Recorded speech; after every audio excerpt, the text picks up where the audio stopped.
Ha llegado el momento de escuchar la palabra de Dios. Un potente mensaje extraído de las Sagradas Escrituras. En la voz del pastor Carlos Hoyos. Vamos con la primera, mi estimado pastor Diego.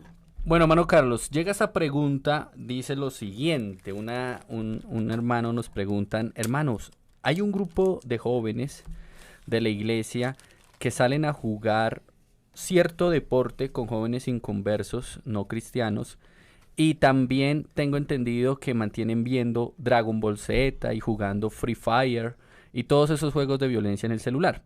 ¿Cómo le puedo yo decir a aquellos hermanos para que no jueguen eso o no lo sigan haciendo, ya que no quiero parecer extremista y de pronto con algún sustento bíblico poderles hablar?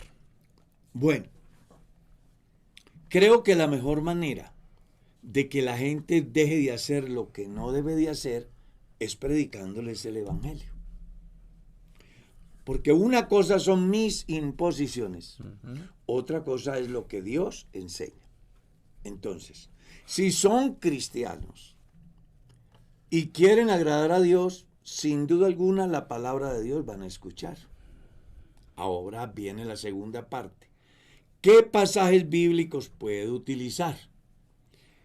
Lo primero que debes de hacer es no del problema el sermón, porque se me hace que es un líder el que está haciendo, o a lo mejor será un pastor.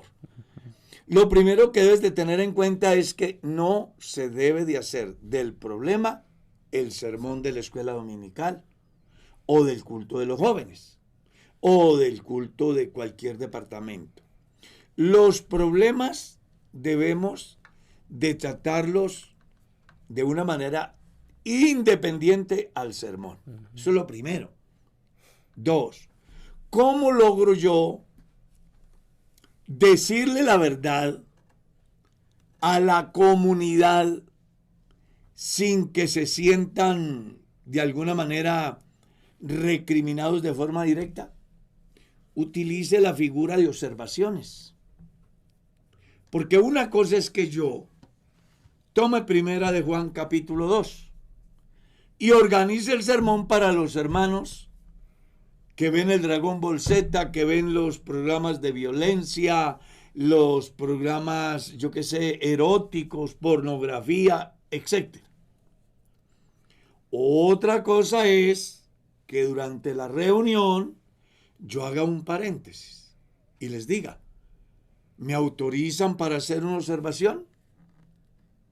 Si la comunidad dice que sí, entonces usted de antemano les dice, les ofrezco excusas desde antes de hacer la observación porque sé que va a afectar a muchos y posiblemente muchos se pueden sentir incómodos. Pero lo hago porque está afectando a toda la comunidad y tiene que ver la observación con esto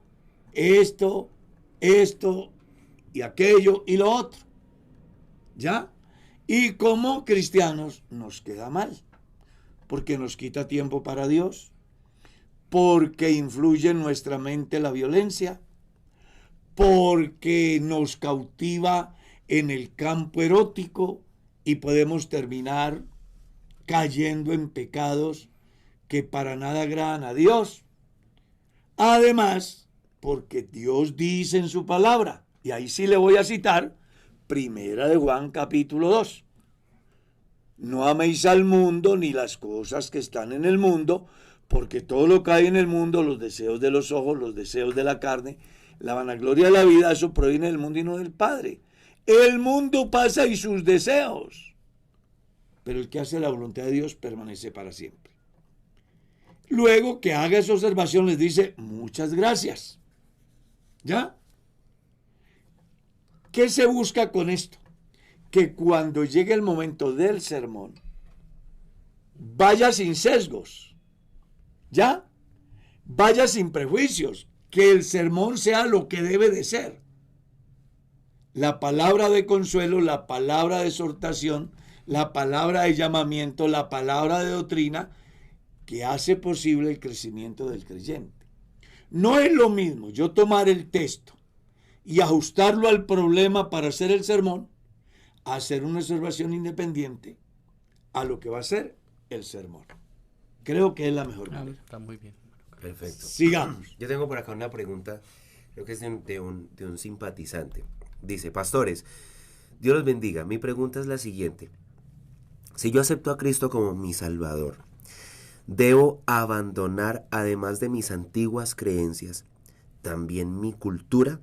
Es decir, mi idiosincrasia, el género de música que me gusta, mi lenguaje, los dichos populares, la forma de peinarme, las celebraciones tradicionales de mi pueblo, de mi crianza, etcétera. Si es sí, ¿por qué razón? Bueno, la Biblia dice que si alguno está en Cristo, nueva criatura es. Segunda de Corintios, capítulo 5, verso 17. Cuando una persona viene al Señor Jesús, se entiende que nace a una nueva vida. Eso es equivalente a que el viejo hombre, en el cual va incluido el folclore, la cultura y todas aquellas cosas que son contrarias a los principios divinos, pues estamos llamados a renunciar. Mire lo que dice el apóstol Pablo en el capítulo 6 de la carta a los Romanos. Porque somos sepultados con Cristo para muerte, a fin de que como Cristo murió y resucitó entre los muertos por la gloria del Padre, así también nosotros andemos en vida nueva. Tengamos en cuenta lo que el apóstol Pablo escribe en otra de sus cartas.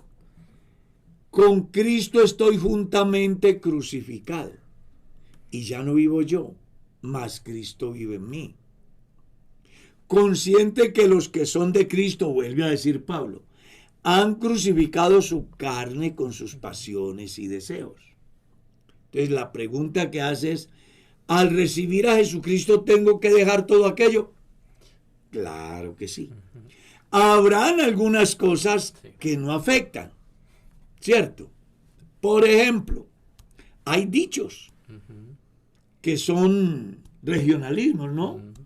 Yo los utilizo muchas veces en mis conferencias, en mis enseñanzas, en mis sermones. Yo utilizo algunos regionalismos, pero que no van en contravía de la moral. Exacto. Sí, ni afectan la conciencia de nadie. Tocaría entrar a hacer un filtro, ¿no? Exactamente. Porque hay dichos y hay regionalismos que ya son muy pasados, que tienen doble sentido, que, en fin. Entonces, esos uno tiene que saber establecer las diferencias. Con respecto a la música, pues tenemos música cristiana. La música secular casi siempre es el resultado de algo que pasó en la vida.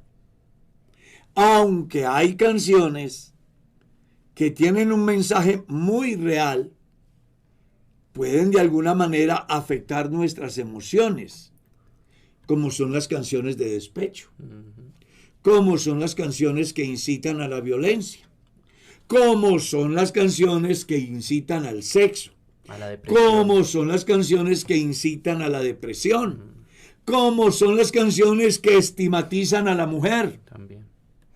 ¿Ya? Entonces, esa clase de música no puede formar parte de la vida de un cristiano, porque sin duda alguna estará afectando no solo a quienes estén de alrededor, sino a sí mismo se está afectando. Entonces hay que entender aquel importante pasaje del profeta que dice: si te volvieres a mí, yo te redimiré y delante de mí estarás, si entresacares lo precioso de lo vil. Voy a decir algo que puede sonar raro. Cuando yo era niño, en la escuela cantaban las acacias, ¿cierto? O la múcura, o esa canción que colocan por ahí que llaman El Camino de la Vida, creo que es, que hasta un trío llamado Cristiano lo canta. Son canciones muy reales que no afectan ni moral, ni espiritual, ni doctrinal, ni psicológicamente a nadie. Sin embargo, dentro de la iglesia no se cantan. Sí, como alabanzas, ¿no? No se cantan. No, y es que no se debe. Porque nosotros tenemos cualquier cantidad de canciones que estimulan la fe, que engrandecen al Señor, que fortalecen el espíritu, que elevan el conocimiento, que nos conectan con Dios. Canciones de personas que han tenido un encuentro personal con Dios, ¿ya? Y que a través de ellas Dios tiene un mensaje. Yo recuerdo que escuchando el himno 160, Dios trató conmigo. Encontré un lugar donde descansar. ¿Ya? Entonces la iglesia tiene cualquier cantidad de posibilidades en el campo de la música que hace que no se necesite acudir a esos recursos que, aunque no afecten, no son parte de la vida devocional del cristiano. Sí, eso es un tema muy importante, hermano Carlos, que se trata, porque a muchas personas no toman la decisión de entregar su vida a Dios por ciertas cosas que aún lo amarran a este mundo y no la tienen muy clara, obviamente, pero el hecho de nacer de nuevo, el hecho de que vayamos a las aguas bautismales y nazcamos de nuevo, nos hacen unas nuevas criaturas y por ende somos ciudadanos nuevos, pertenecemos a una nueva cultura, entre comillas. Exactamente. Somos nuevos. Pastor Diego, muy importante lo que usted dice, porque me recuerda a un fenómeno. Yo estuve entre comunidades indígenas. Exacto. Y recuerdo que era una gira. Estuve por ahí en la década del 80. Donde llegábamos, hacíamos una campaña evangelística y dejábamos un pastor. Llegamos a una comunidad donde el principal de la tribu tomó la decisión, El cacique. sí, de seguir a Jesús junto con su esposa. Han creído y los hemos bautizado, pero ellos solo utilizan taparrabos, ¿qué se dice? Sí, señor. Resulta que estos, al creer al evangelio, pues van al culto, se arrodillan. La mujer no usa nada que le cubra su pecho de la cintura hacia arriba, ni sus espaldas. Los hombres igual, solo con el taparrabo. Y me llamó mucho la atención, porque quienes habían ido con nosotros, que eran creyentes, pues le pasaron la toalla a la dama para que se cubriera. Y durante la reunión ella se le olvida que está en culto y tira la toalla. El cacique se arrodilla a orar ahí con su cuerpo al desnudo y la otra gente atrás de él. Pues aparentemente uno dice, es la cultura de ellos, pero va en contravía de los principios cristianos. Entonces, ¿qué hizo quien iba liderando el proyecto evangelizador? Sentarse con ellos, explicarles las doctrinas de la iglesia y la forma de comportarse dentro y fuera de la comunidad cristiana. ¿Ya? De hecho, que hay una ley fuerte que dice que no se puede cambiar las costumbres. Sin embargo, donde entra el evangelio es una cultura. Sí, exacto. Es un estilo de vida. Sí. Las personas que llegan a Jesús deben de cambiar si llegan a Jesús. Si no cambian, la iglesia no los obliga, pero no serán cristianos. Eso también debe quedar claro. ¿Ya? Entonces, cuando uno llega y recibe a Jesucristo, pues hay un giro de 180 grados. Sí. Cambia las festividades, ya no somos paganos. Cambian ciertas prácticas en la alimentación, como el abstenerse de sangre, de animal ahogado o de sacrificado a los ídolos. ¿Sí ve que cambia? Cambia la manera de deleitar el espíritu. Si hablamos en el campo de los indígenas, ellos tendrán sus ceremonias enfocadas al sol, la luna, yo qué sé. Sí. Habrán fogatas con las cuales invocarán o atraerán. Bueno, si esa gente llega a Cristo, entonces ya no harán fogatas para atraer a Dios, Claro. ni invocarán al Dios X, Y o Z, porque el Evangelio es una nueva cultura. No en vano dice la Escritura, si alguno está en Cristo, nueva criatura es. Una de las razones por las cuales la religión católica alcanza y brinda cobertura a todo el mundo es porque a ellos no les importa la salvación de la gente, sino las masas. Sí. Entonces por eso no le enseñan la verdad a la gente, les enseñan la religión. Y como dentro de la religión está aceptar las culturas tal cual como son, entonces le hacen culto a la muerte y son católicos. Vaya a México. Va a México, el Día de los Y allá le hacen culto a la muerte. Exacto. Vaya al Ecuador, allá el 1 de noviembre creo que es, o el 31 en la noche, al amanecer el 1, le dejan una vasija para que los muertos lleguen y beben. O sea, son costumbres paganas.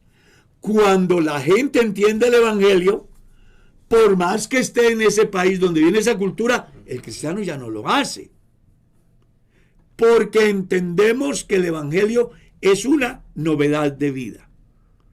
He ahí el por qué en la iglesia, antes de bautizarse a la persona, se le enseña qué es el bautismo, para qué es el bautismo, qué implicaciones tiene en su propia vida, en la vida de su familia, en la sociedad que le rodea, qué compromisos asume con Dios, con la sociedad, con la iglesia. Y en ese curso que se da, se le enseña a las personas que más allá de que la tradición o la cultura hable de la buena suerte, hable de encuentros con los muertos, de intercesión por los muertos, de objetos que representan buena vida, buena suerte, todo eso desaparece. Porque nuestra suerte, nuestro futuro y nuestra vida está escondida en Dios. Y por eso dice, si está en Cristo, nueva criatura. Creo que más claro imposible, porque Sí. independientemente de todo esto, hay un trasfondo del hecho de que la mujer no se cubra su parte Claro. de arriba, hay un trasfondo de sus creencias antiguas, entonces eso hay que dejarlo atrás, si es que verdaderamente han decidido seguir a Y hay Cristo. una promesa también, dice cualquiera que dejare padre y madre o todo por mí, recibirá más. Claro. Así es, qué interesante esa aclaración, hermano Carlos. Pregunta, hermano Carlos, Dios los bendiga. Estaba orando con un hermano para casarme con él. Dice una dama, sí, una hermana. Estaba orando a Dios con un hermano para casarnos. Vi en él su poco interés, se mantiene pegado al celular. Cuando salimos a compartir algo, mantiene solo viendo el celular. En diciembre se fue para la integración donde trabaja y me di cuenta que llegó borracho con licor en su cuerpo. Pude entender que Dios me estaba mostrando que no era por ahí. Le terminé y le dije el por qué. Pero él me dice que ¿dónde está el amor?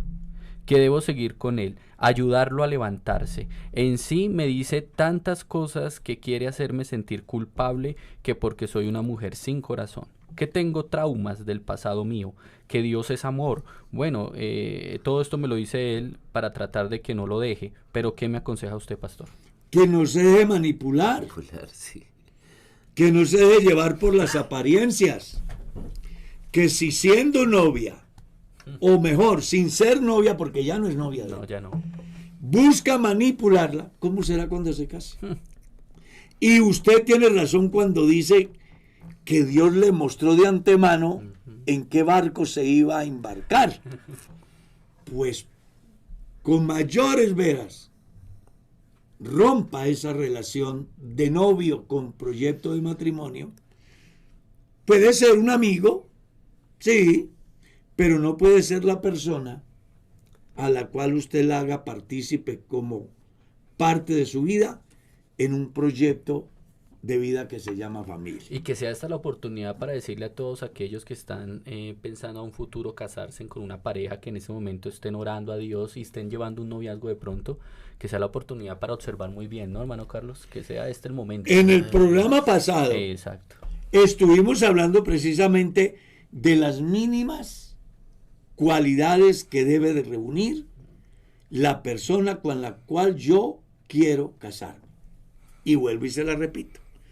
Que ame, tenga y crea en el mismo Dios que yo tengo, que amo y que creo. Debo de conocer el tejido social de su familia. Debo de mirar si es un buen hijo. Debo de mirar si es trabajador. Debo de mirar si respeta a sus padres. Debo de mirar si honra a sus padres. Debo de mirar si respeta la autoridad de la iglesia, que es el pastor, y si respeta la autoridad de las Sagradas Escrituras. Porque si aquellas cosas de las cuales las he hablado no son acordes, téngalo por seguro que te vas a embarcar mal.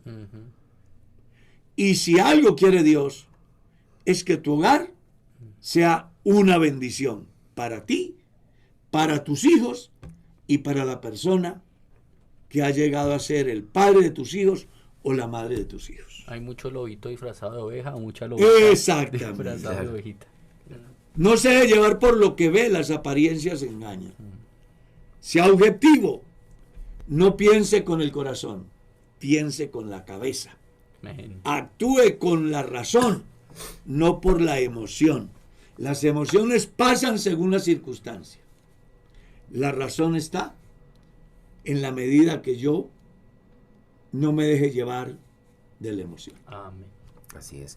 Bueno, con esta siguiente pregunta los voy a contextualizar un poco. La pregunta es sencilla, pero es importante conocer el contexto.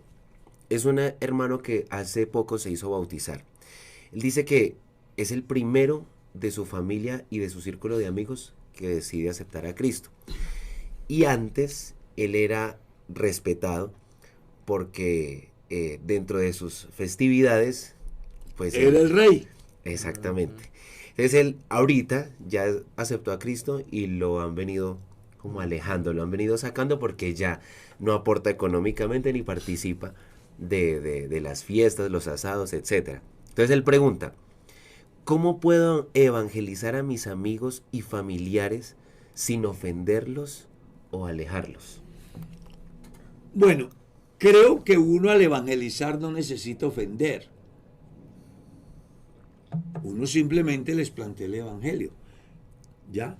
Ahora, que si al plantear el evangelio a las otras personas le genera incomodidad, eso ya no es culpa mía, sino que apenas es lo normal de lo que es el evangelio frente a lo que no es el evangelio. Entonces yo no debo preocuparme tanto porque el otro se ofenda o no se ofenda. Debo de preocuparme por transmitir el evangelio de una manera objetiva, no buscando dañar, lastimar, ofender. Es obvio que cada acción trae su reacción, pero hay veces que los cristianos en la evangelización son agresivos, son ofensivos, maltratan el credo del otro, cuando el mensaje del evangelio es una oportunidad en Cristo para ser salvo. ¿Ya? En relación a que no se alejen, pues antes agradézcale a Dios, que ellos saben que usted ya no es harina de ese costal, que usted es una persona diferente y que no van a poder contar con usted para sus orgías, sus herejías, sus borracheras, sus vicios. Que ellos hagan lo que quieran, pero que sepan que a usted ya tienen que considerarlo en otro nivel, porque usted pertenece al Señor Jesús. Claro, y que se sienta feliz. Gusto, claro, si lo menosprecian o lo vituperan. San Mateo capítulo 5, el verso 14 dice: bienaventurados sois cuando por mi causa os persigan y os vituperen y digan toda clase de mal contra vosotros mintiendo. Gozaos y alegraos porque el galardón es grande en el reino de los cielos, porque así persiguieron a los profetas que fueron antes que vosotros. Si usted quiere ser un hijo de Dios, automáticamente debe de ser objeto de rechazo de los que no aman a Dios. Pero eso no debe desmotivarlo a usted. Al contrario, debe de estimularle a perseverar en el camino en Cristo. Y usted cumpla la misión con sembrar la semilla. No pretenda que lo que usted haga cambie a la gente. Pretenda más bien cumplir la misión, que es de sembrar. Y el crecimiento lo da Dios. Que se esmere, que se esfuerce, que siga con su vida cristiana, que llegará el momento donde ellos van a tener que buscarle para pedir un consejo y esa es la oportunidad para evangelizar. Y que eso que compartía con la familia, ahorita lo comparta con su nueva familia. Está bien. Así es. Bueno, Carlos, hace una pregunta interesante aquí, supongo que es desde la ciudad de Barranquilla. Y dice, Dios les bendiga, hermanos. Mi pregunta es, ¿será coincidencia los colores del monumento llamado La Ventana al Mundo, que está en Barranquilla, la cual tiene los colores de la bandera LGTBI, dice aquí el oyente? ¿Será alguna coincidencia esto o tendrá que ver con lo que quieren implementar? Es la campaña. Es que ahorita por toda parte y por todos los medios quieren imponernos una ideología. ¿Ya? Y usted como cristiano, pues debe de respetar lo que la gente piensa, pero no debe de someterse a lo que la gente piensa. ¿Ya? Yo respeto todas las ideologías, pero que no me vengan a imponer las ideologías, porque eso sería como yo llegar al Congreso, a la escuela, al colegio, a la universidad, al centro donde se reúnen los señores del LGT, a imponerles el evangelio. Venga, es que yo soy cristiano y tienen que creer el evangelio. Yo no puedo imponer eso en ninguna parte, pero si yo no lo puedo imponer, el Estado no puede imponerme. Ni ningún sistema puede imponerme que tengo que aceptar lo que ellos piensan, porque para ellos esa es la única verdad. Si la verdad del evangelio yo no la puedo imponer, nadie me puede imponer a mí ideas que son el resultado de la insatisfacción del individuo con su propia anatomía y su propia personalidad. Cada uno responderá ante Dios, ante la sociedad, que vivan como quieran, pero que a mí no me impongan lo que yo no puedo, porque además la Constitución Política de Colombia dice que nadie puede ser molestado por su credo, por su religión, por su raza, por su color, por su preferencia o identidad sexual. Entonces, si para ellos nadie puede, pues la Constitución también dice que a mí nadie me puede imponer ni obligar a creer lo que otro piensa, dice o cree que es la última verdad revelada. Claro, lo que dice es muy, muy importante, sería anticonstitucional. ¿Claro? Claro que sí. ¿Y no es coincidencia entonces? No es coincidencia. Por más que en los computadores ya le pusieron luces y ahí viene la bandera. Vas a los centros comerciales y la exhiben. El Palacio de Nariño, ¿qué día lo pusieron así?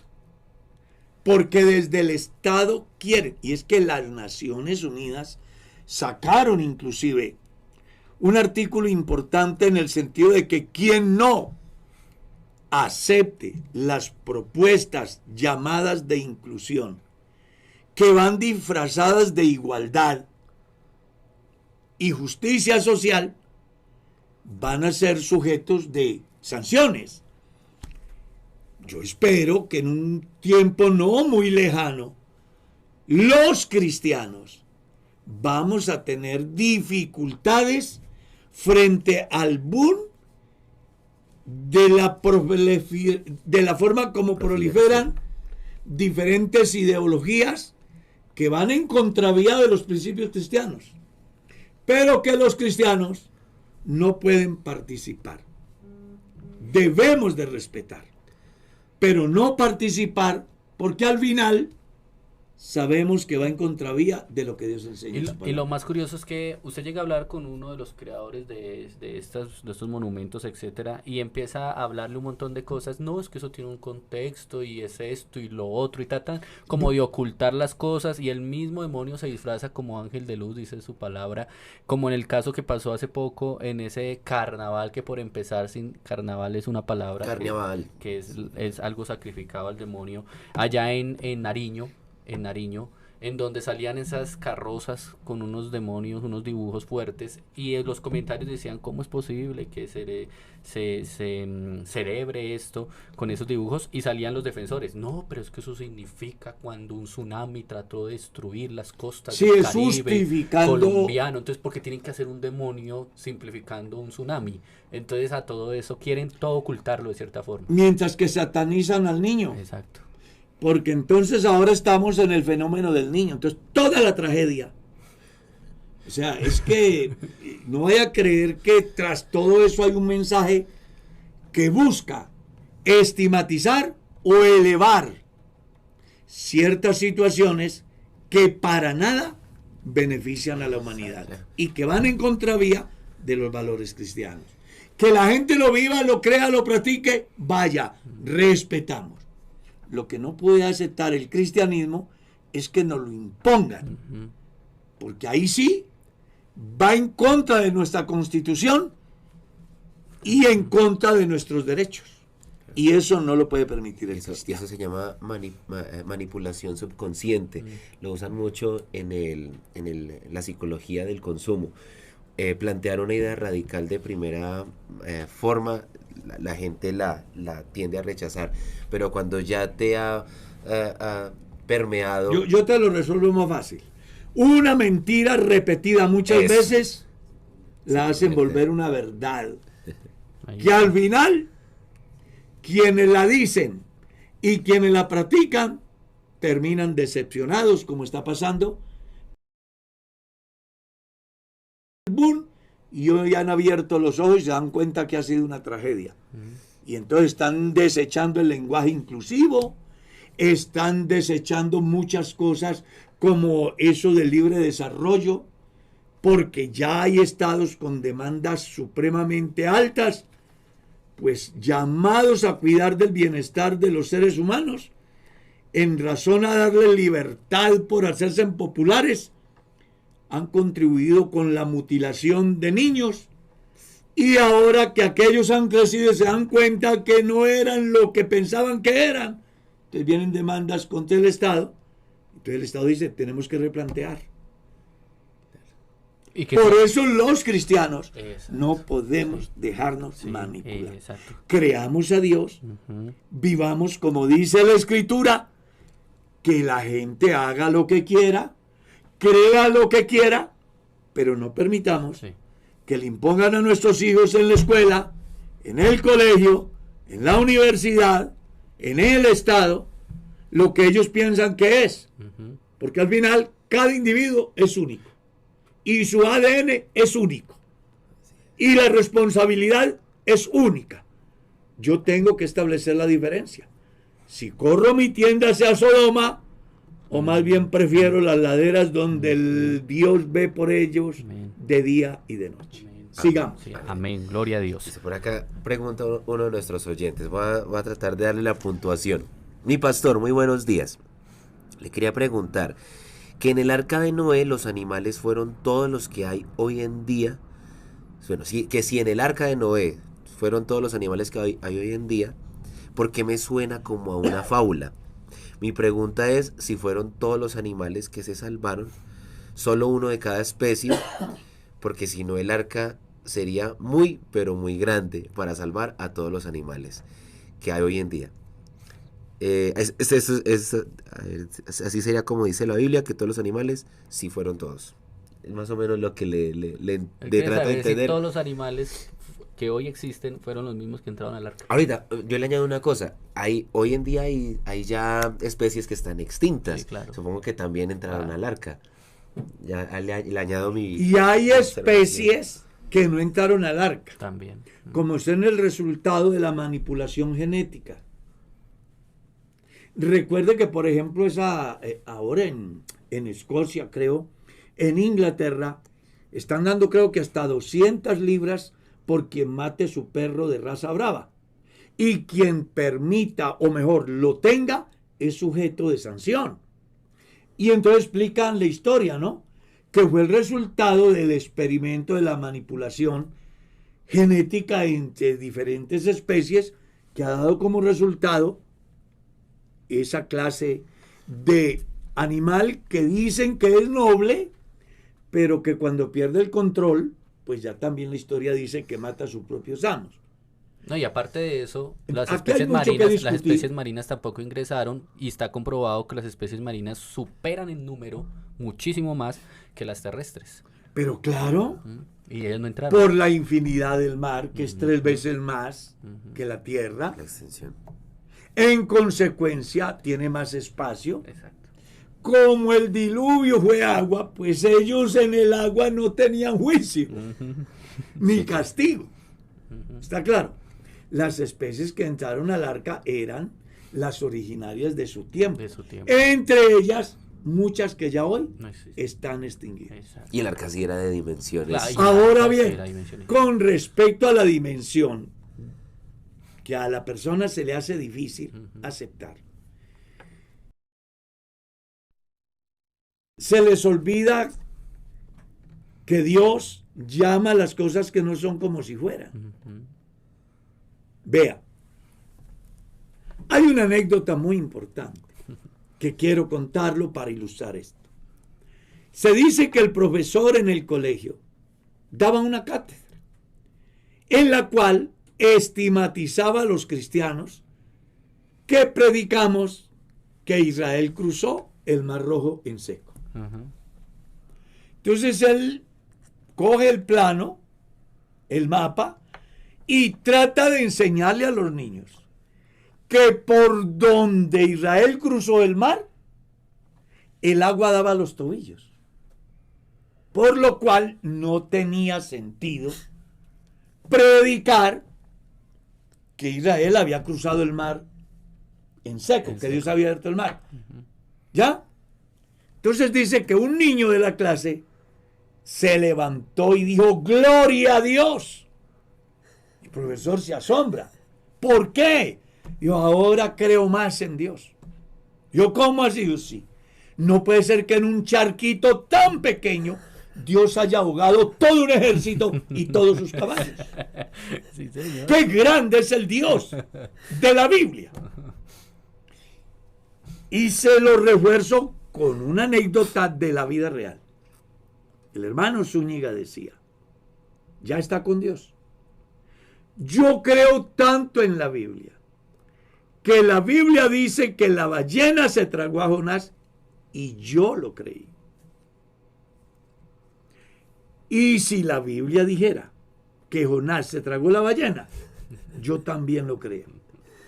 Lo creería. ¿Cuál es la moraleja?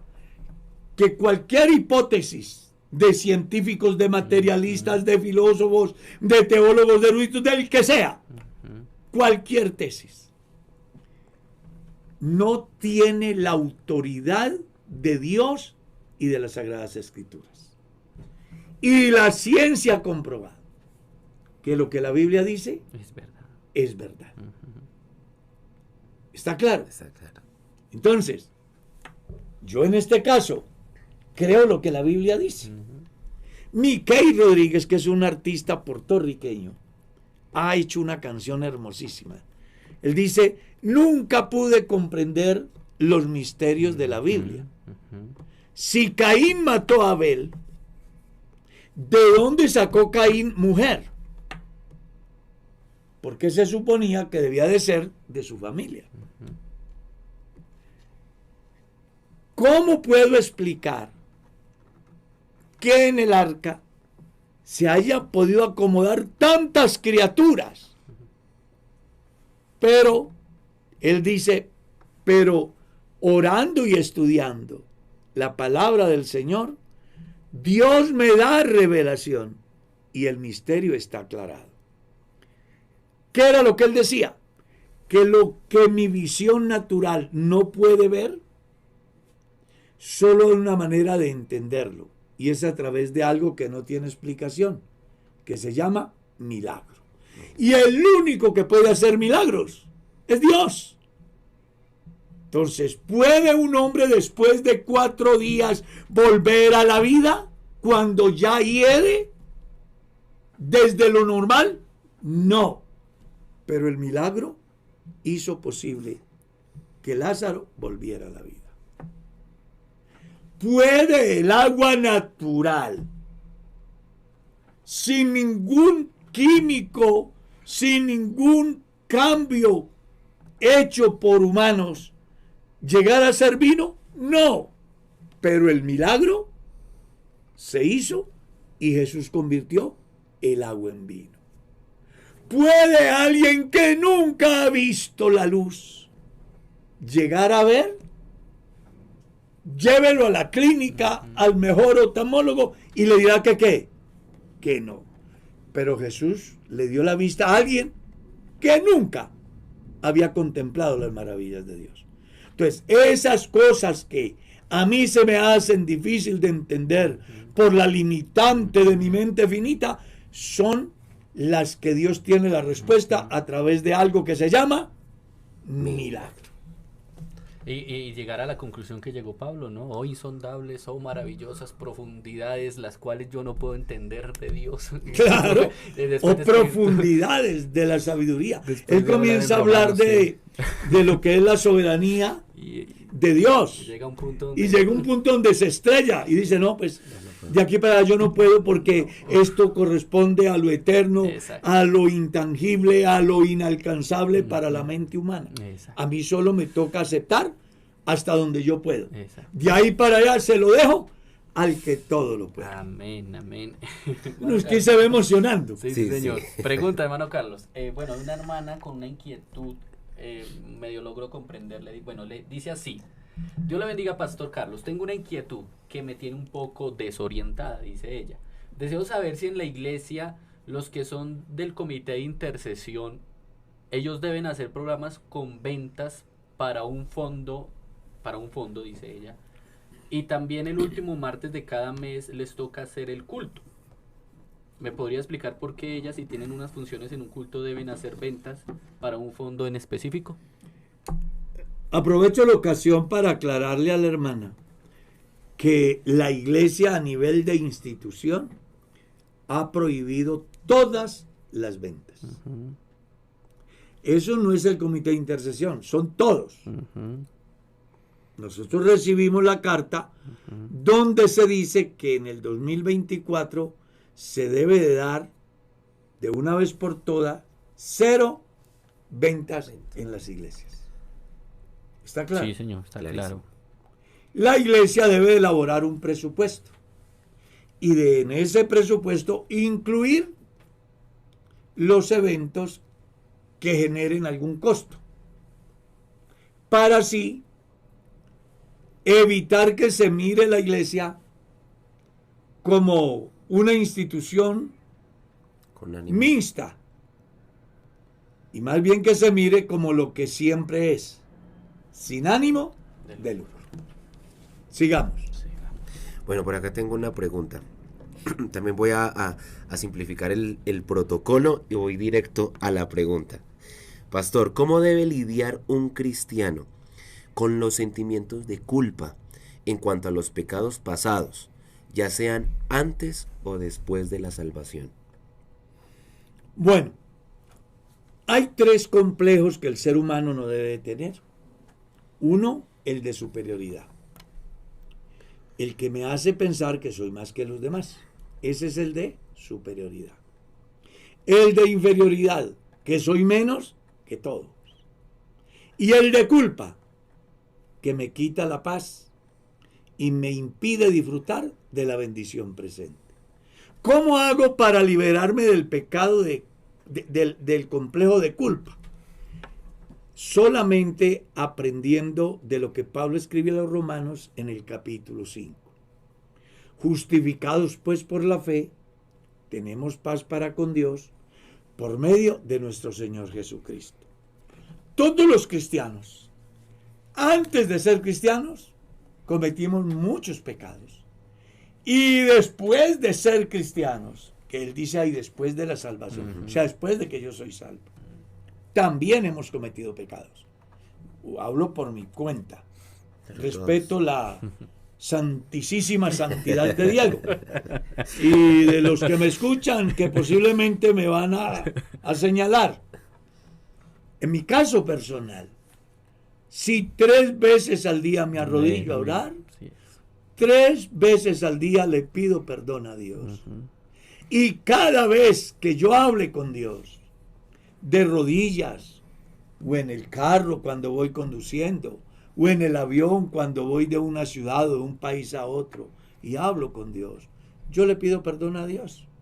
Porque nosotros pecamos por acción, o por omisión, o sin conocimiento. Entonces, ¿cómo me libero yo de eso? Acogiéndome a la obra justificadora de Cristo. Él murió por nuestros pecados y resucitó para nuestra justificación. El libro de Zacarías capítulo 3 da una escena muy interesante. Una vez se presentó Josué delante de Dios y a la derecha se presentó Satanás para acusarle. Léalo capítulo 3. Dice la Biblia que cuando Satanás acusa al sumo sacerdote, el ángel de Jehová le dice a Satanás: Satanás, que Jehová te reprenda, porque este hombre es simplemente un tizón arrebatado del fuego. Luego le dice a los que le sirven: id quitarle las vestiduras viles a Josué. Y luego llama a Josué a solas y le dice: mira que yo he perdonado tu pecado. ¿Qué es lo que quiero decirles con esto? Que siempre hay un acusador. Así es. Que lo llamamos la conciencia, que es el medio que Satanás usa para quitarme la paz acerca del pasado o generarme la incertidumbre acerca del problema que estoy cometiendo y que en un momento dado me hace sentir indigno delante de Dios. Entonces yo tengo que hacer como mínimo lo que hizo Martín Lutero. Se dice que Martín Lutero, mientras sacaba la Biblia de las cadenas, es decir, transcribía, el diablo vino a su mente para decirle: no eres digno de transcribir algo tan sagrado como la palabra, porque tú eres esto, aquello. Comenzó a recordarle todo el pasado, a tal estado que dice que Martín Lutero le tocó parar, porque se vio confundido. Pero de pronto reacciona y le dice: diga todo lo que tenga que decir. Y el diablo le recordó todo su memorial, su pasado. De pronto Satanás se ha quedado en silencio y Martín Lutero le pregunta: ¿ya terminaste? Sí, ya terminé. Dice Martín Lutero que dijo: coloque encima de todo eso la sangre de su Hijo Jesucristo, nos limpia de todo pecado. Y siguió escribiendo. Esa anécdota va muy ajustada a lo que Pablo escribe en la carta a los Colosenses. Cristo tomó el acta de los decretos que nos eran contrarias y las exhibió públicamente, triunfando sobre ellas en la cruz.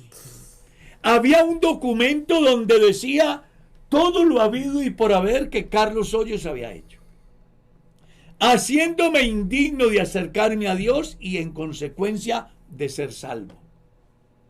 Lo único que me esperaba era el infierno. Pero cuando Cristo fue levantado entre la tierra y el cielo, mi pasado ya no existe. Cristo ocupó mi lugar. Y la doctrina de la justificación tiene una particularidad, y es que declara inocente al culpable pasado declara inocente al culpable presente y declara inocente al culpable futuro en la medida que el culpable entienda que esa obra de Jesús es suficiente para su salvación. Glorioso. Amén. No, es que uno aquí se emociona. Y es triste, ¿no? Que mucho creyente hoy, mucho cristiano hoy, pues no ha podido explotar toda su vida cristiana porque aún sigue aferrado a su pasado. Y conozco casos Claro. que aún siguen aferrados a su pasado y les duele todavía eso y eso no les permite surgir. Claro, les impide avanzar. Y es que la estrategia es la misma. Pues ahorita con la anécdota de Martín Lutero, pues el enemigo era para estancarlo. Claro. Entonces aquí hay una cosa que el ser humano debe entender.